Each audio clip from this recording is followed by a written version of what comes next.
1 तास 25 मिनिटाचं भाषण आणि 75 वर्षांची परंपरा मोडीत. अर्थमंत्री निर्मला सीतारामन यांनी आज संसदेत आपला सलग 9वा अर्थसंकल्प सादर केला. भाषणाच्या प्रवासात अनेक विक्रम झालेत. 2020 मध्ये त्यांनी 2 तास 42 मिनिटाचं ऐतिहासिक प्रदीर्घ भाषण दिलं होतं. तर 1977 मध्ये अवघ्या 800 शब्दांचं सर्वात लहान भाषणही देशानं पाहिलंय. पण यंदा चर्चा वेळेची नाही तर एका बदलाची आहे.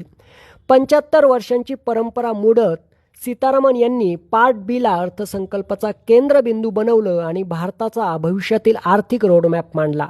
बजेटमध्ये 7 नवीन हायस्पीड रेल कॉरिडॉर, 40,000 कोटींचं सेमीकंडक्टर मिशन आणि AI क्षेत्रासाठी मोठ्या तरतुदी केल्या आहेत. प्रत्येक जिल्ह्यात गर्ल्स हॉस्टेल, लखपती दिदी योजनेचा विस्तार आणि 1 एप्रिलपासून लागू होणारा नवीन प्राप्तिकर कायदा यंदाच्या बजेटच्या हायलाइट्स आहेत. थोडक्यात सांगायचं तर हे बजेट केवळ आकड्यांचा खेळ नाही, तर मिड 21 सेंचुरीच्या भारताचं व्हिजन आहे.